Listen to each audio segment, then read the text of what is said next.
أعوذ بالله من الشيطان الرجيم. بسم الله الرحمن الرحيم. اللهم صل على محمد وآله وصحبه وسلم. أما بعد، السلام عليكم ورحمة الله وبركاته. أمبي تمين على فاكان كيتني كان يرم جيني كبودنا تورم إبليس ريكود أنا نفهم قبل جلنا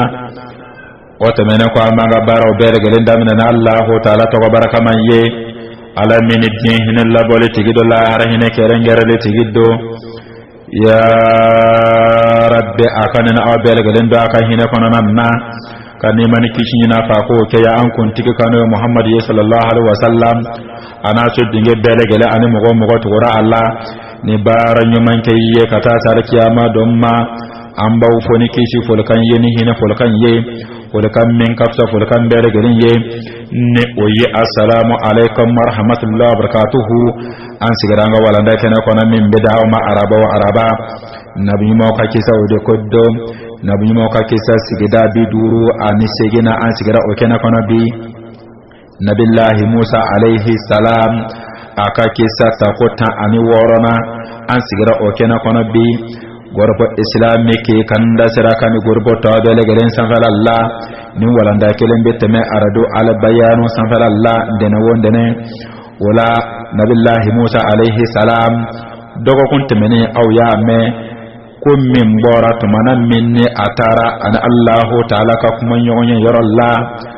aya yini allah taala fe ko ale ba fe ni ka allah yi ayanna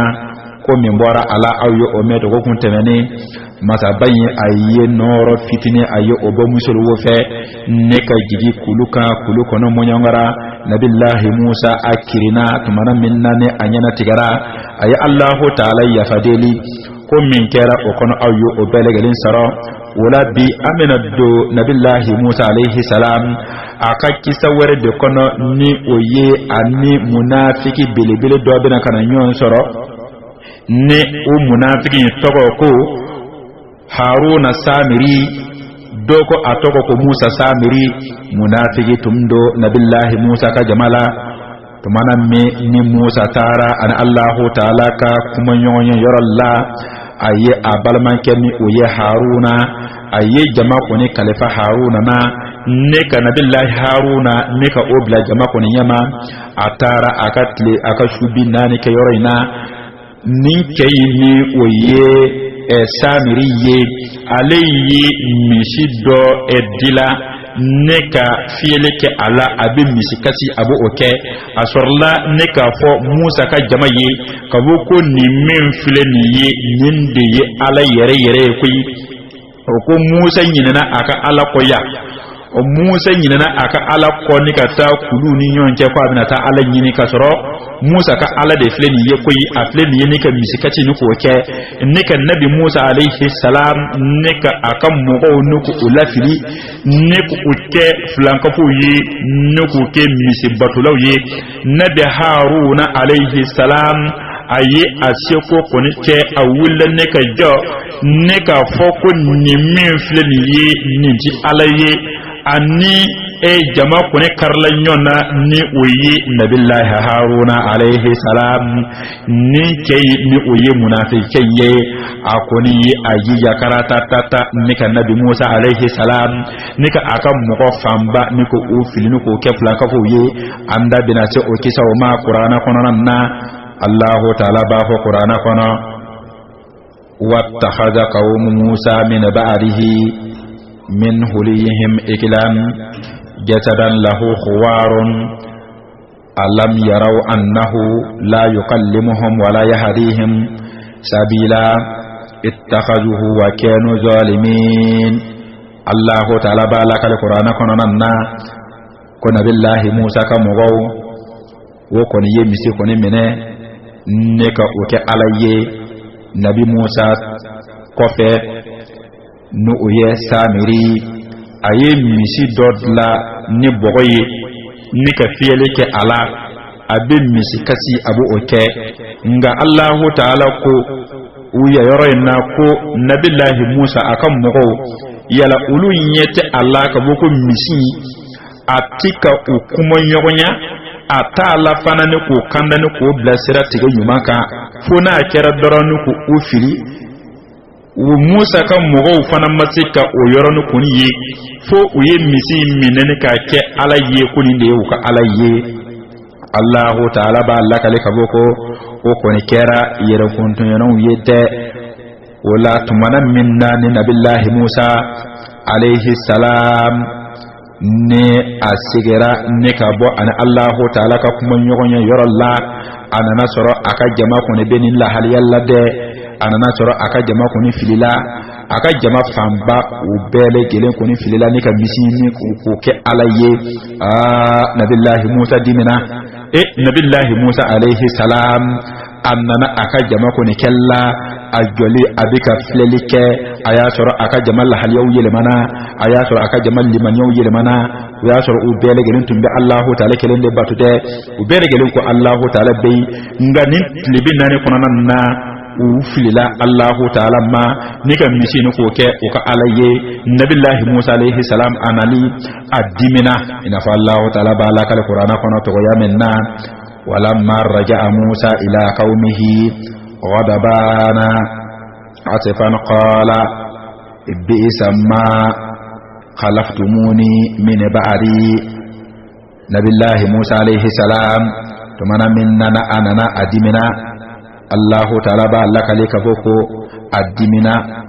ayikan to ka boko wallahi yankan mugo aw konni ke juguyara aw yenne fongo nyonya ne ko fe ne ka misi yimene ne ka o ke alaye ne ka aw ma bele bay duguma kolo tigi ka bo kolo tigi ne ka otoy ne ka misi ne ko ke alaye wa aya donc boko aw koni filila de wa alaqal alwaha nabillahi Musa alayhi salam ayi aka e wala haw ayu ofil ni ka bo abulo wa akhaza bi ra's akhihi asorla ni ka abalmanke ngolo ni oye Haruna ni ka okun ni ko omine abituka asama sama abituka atufa adimini abikan to ka boko ya Haruna nin ko kera to ko di enyanna ka boko ma ise ko kunike ka boko ne kam mugo ukafil Allah ta'ala ma ka sani ndegere ma ka boko silimbu okela ka jore kera gimeye ya balmake Haruna ya sura abika Haruna kungulo ko ni sama abi Haruna bumusi sama nabillahi Haruna alayhi salam abina kuma abalmake fedde qala yabna qala ibna umma ako ya mbade adonka foko innal qauma adonka foko neka mugo wallahi wiyi ne soso lidda iye seko tekoyi nga nka mugo wiye soso wiye ne lafu soni yere utu beyine ka ne faga koyi wa kadu yaqtulunani soni utu mena ne faga mbalmake Musa adon wallahi tumana minna ni samiri ni aye ni mise kuni dla kabogo ni de alaye ni wulula kabogo ni tikeye kabogo ni minvlen ye ni ti alaye soni wutu mere ne refa soni wutu mere ne faga nanu ye kataba nanu kuni ke yankoi uyene lafu fona kere jama fitini wokuni de turele ko wokuni de neka kuma kan kuni me balmanke Musa adon ka bogo ni kun de temenade fala tusmit biyal aada adon ka bogo Musa ikana aywa ato jugu ka fera annade wala taj'alni ma alqawmal zalimin ikana umfara tuyene ke law ka bogo wallahi nemma mishi bato wa mawo ma fana yinga kuma me uma mishi uma abato de ikanam bara tuni kelauka nu ye tuni kelau ye shonu utun bena ne ra faga e kofa ya kui Musa kaboko nabillahi Musa dimina mana menani kinya bangena nabillahi Musa ye tanto walla ay Allah ta'ala ya fadili aye ala jeli ko ala kayya fa alini abalmanke ma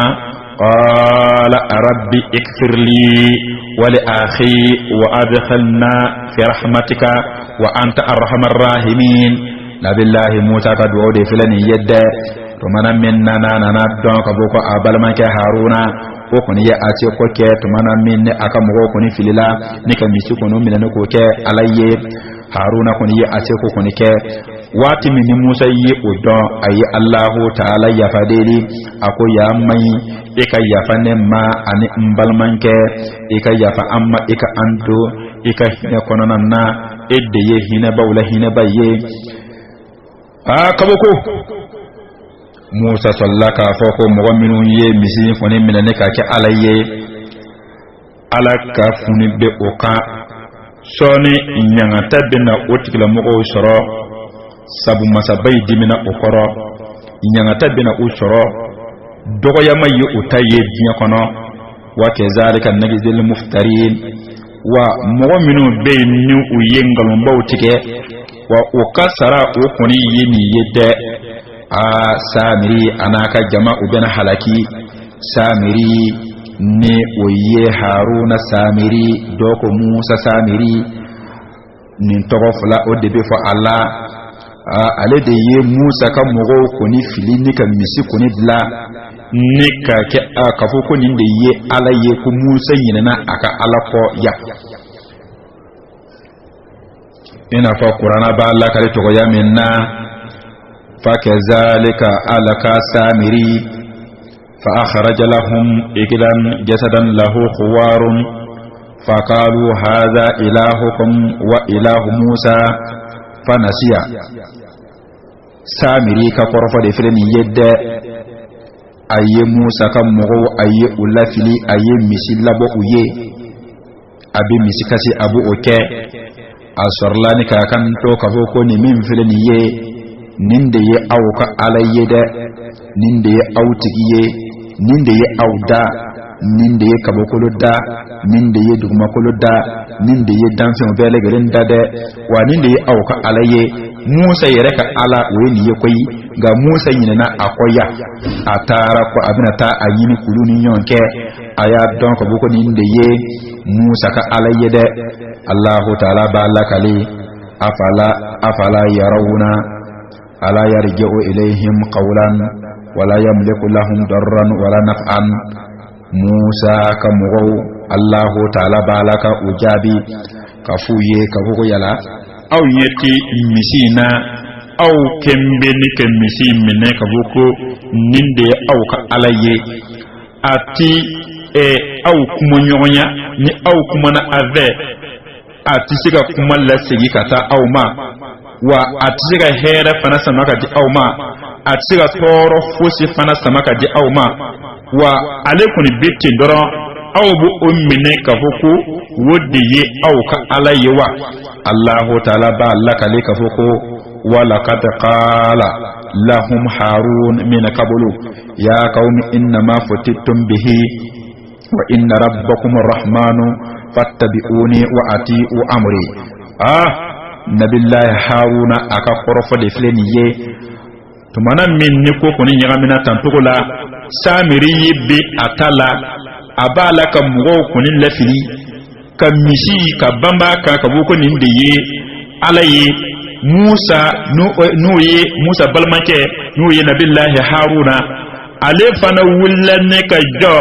ka fo mugo ye aya do wallahi ni min file ni ye fitna ye aw kala de ninti alaye ni matune ka ke alaye yaga mugo wallahi aw tigi ye rahmanu masai kabo kolo tigi duguma kolo tigi wode ye aw tigi hina masanyi wode ye aw da wode ye aw tigi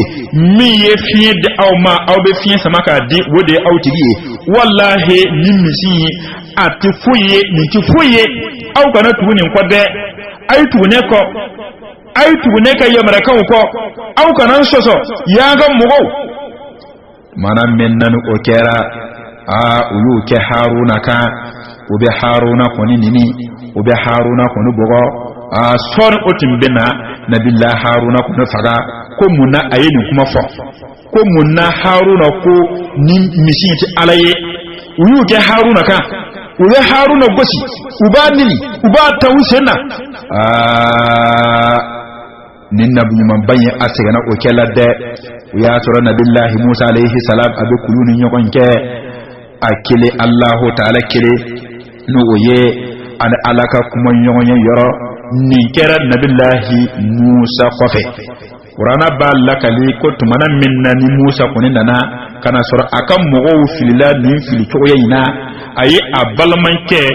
ayi o kone ngolo ni a bumoci koni mene aba sama aba tufa ne ka nyininga kabuko eye ni yeto o de kabuko ni ko kera eyanna e ka jora kera gime de ye asallaka lakala ayye kabuko balmake wallahi e kanna mbumboci mine e kan ne ka bumboci toyi e kan kungulo toyi adonga boko ne yin shi ko ke shoni utun bena ne refaga kuyi shoni utun bena ne faga nabillahi musa alayhi salam Allah ba lakali walamma sakata an musa laqad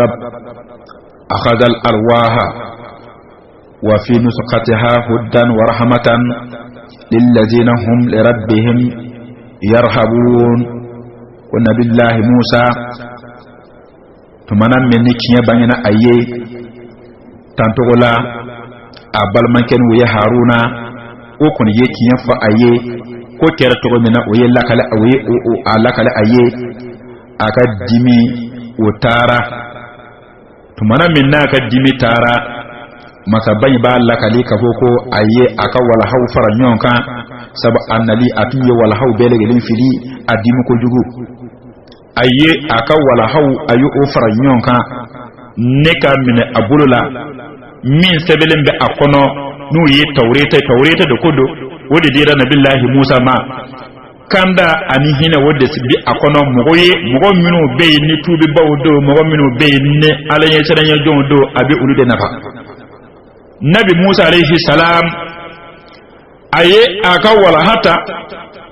do ye tawreta yi asorlaka yesi ni munafiki kema ne koye samiri ye asorlaka yesi amma abira nyinga adalakanna nabillahi musa ni samiri bira nyon choro kadaba nanina musa ni samiri de bina kenyonka atira ke basiye ko annabi dasa koyi silamo qur'ana da balaka allaka ni kaboko kala fama katubuka ya samiri nabillahi musa ko ayye samiri nyinga adarakan na de akwamma samiri akera tugo di eye ne ka mugo la filimi fili tugo yina akwa kera tugo di misi bora mi eye misi soro tugo di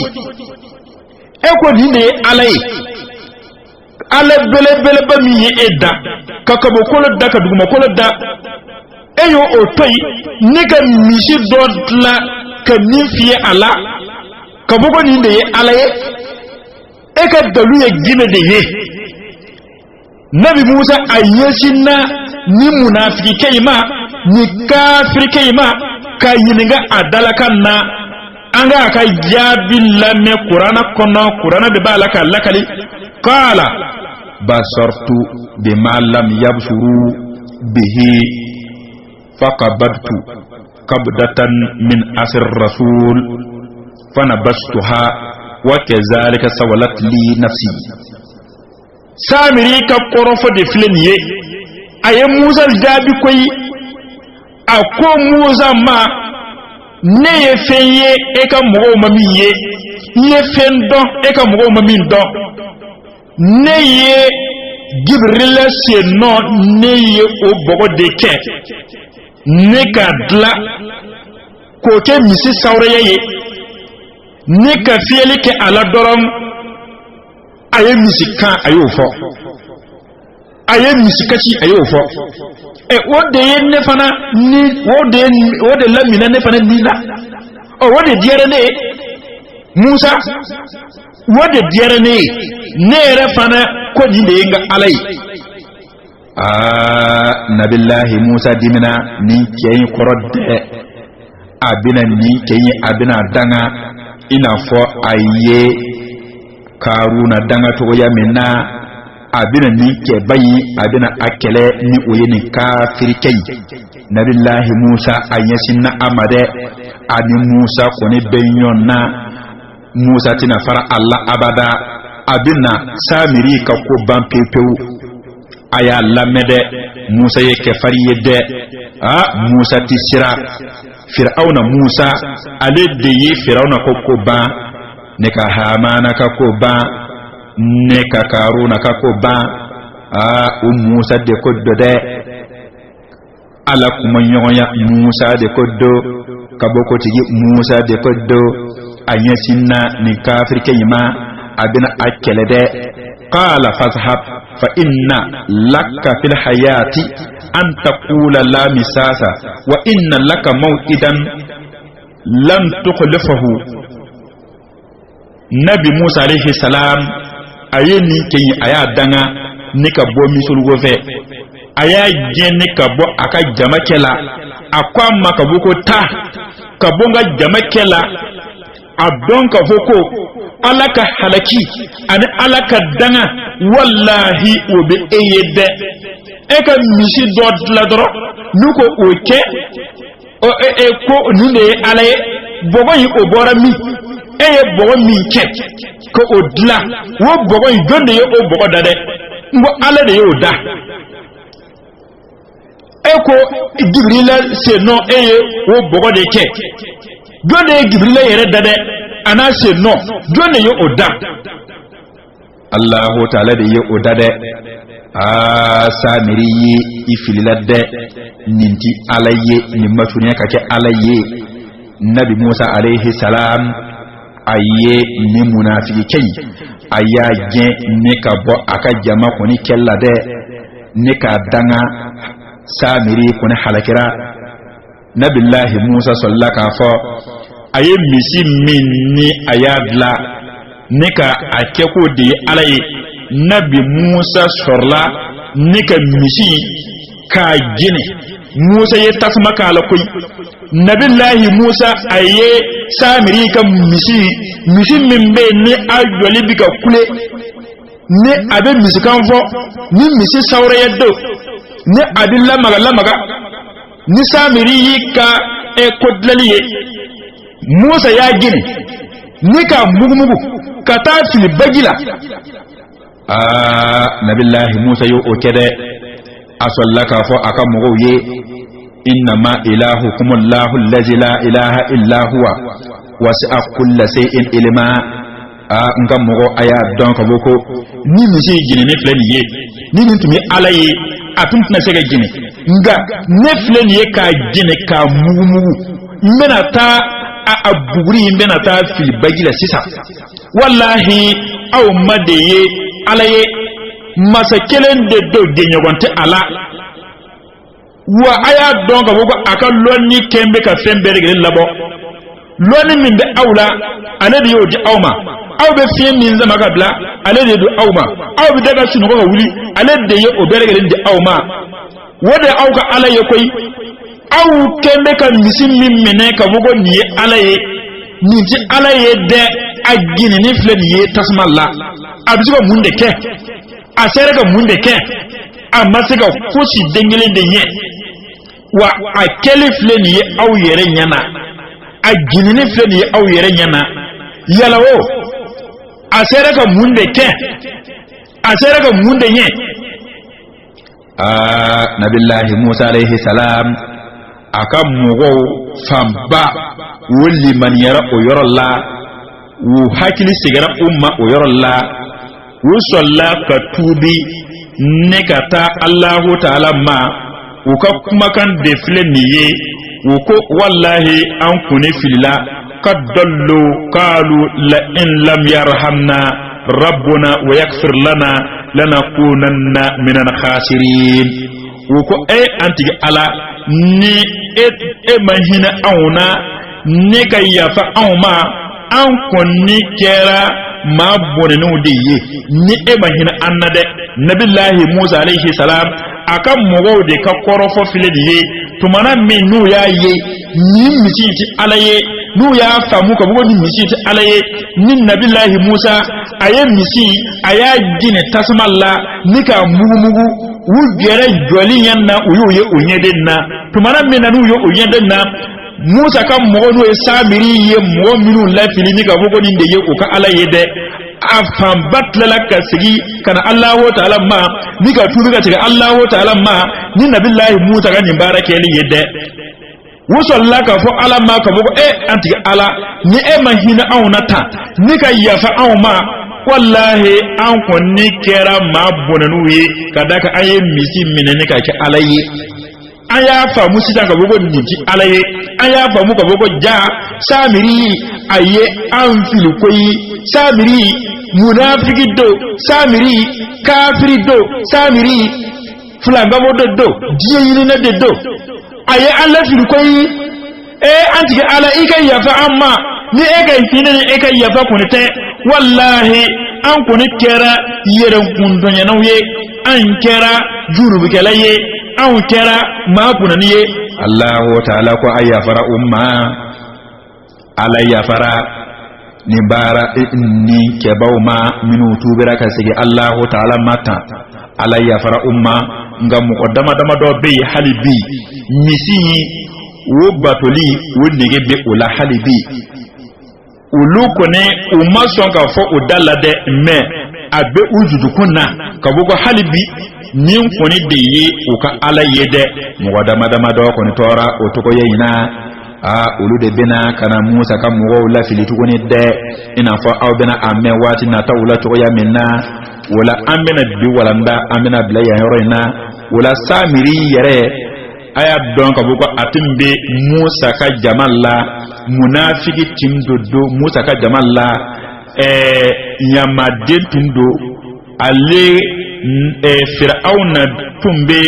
mugo fa dinyinu fa wati mina abba no ye Samiri bagigina ala asirana Musa kan fir'auna kana faga aye Samiri ta nika ta bla kulwula Jibrila utora obina ave nika ninde ka balu abina kana abulengini dingilin di ama abo sozo obike nono yi aba balu tantokola Samiri na kana kugo willa ka dudugo kono Jibrila no nanave atato Jibrila biyele shokeka kana ave kulwula atato abe wo sono abu ode burike neka odla neko ke misi na ye fiyele ke aladoro abe misi kasi abu ke doko aye aka dalu soro tantokola do yere ko ayi ko tumana min ni Firauna halaki do Jibrila yele la shoke min kankana oko aye o shoke she buguri aye odeke macha man ko ne be fa Allah de ba an ko ne be min fo doron amba foka dan Qur'ana ya fo yoro minna akoni ye Jibrila koni she no buguri aye o koni deke neka adla neka ake misi sauraye ye tafiyele ke ala yoro minna doron ayi misi kasi ayi oke inna Allah ala kulli shay'in qadir nga Samiri halakira tantukula hali sisa ukam mogo ube ko bayelema ubo ke ubi siga yiri furabulu ubo oke ni ko yelma ni ka ke wariye in yakoro Samiri ka mogo de boke ubi se ka papier ni dota ka de emma ko e ko mine ube kilisi kala doron ubu ka Samiri baro kala doron abike wafle biye ebolo ubise ka so ko ofa warla e joli nyebala afali be warla tew abele kali ye Samiri ka bara yede bara nyumante kafriya bara de do bara nyumante flaka fiya bara de do ma wo madbe ni saraka ito aka jahannama dirati wa abara fana tike ni ima ala kota koyi ala kota yere de be Allah de wala Samiriya wo kone de fele ni yede anta feni ka du okono ne Allah ta'ala ye watu were yira anna Samiriya amina na kuma aka wakati na taula insha Allah wala ambe bita amba blayroina Allah ta'ala ka araban na to ko iranna amina teminin nabi Musa ka kisa to ya halibi ana kan mugo bi wolon vla minne ayo swasini kata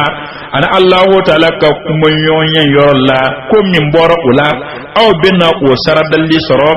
nabillahi Musa ka kisa sigidata ani wolon vla na kono nabi nyuma ka kisa sigida biduru ani konontona konona na wakati na taula insha Allah adigete Musa Hamidi furgoni ka babu mako malila grupu islamiki kan nasraka ani grupu kemenani fewo fembe ni nabimo ka kisa obiteme aka ani aradu al bayanu ka ko divari jamanan na anga foli benekata aw bele gelemma ya rabbi Allah ta'ala ka ansi teme oka insha Allah alaka laban ko nyumandi amma alaka hina anna amin ya rabbi assalamu alaikum wa rahmatullahi wa barakatuhu.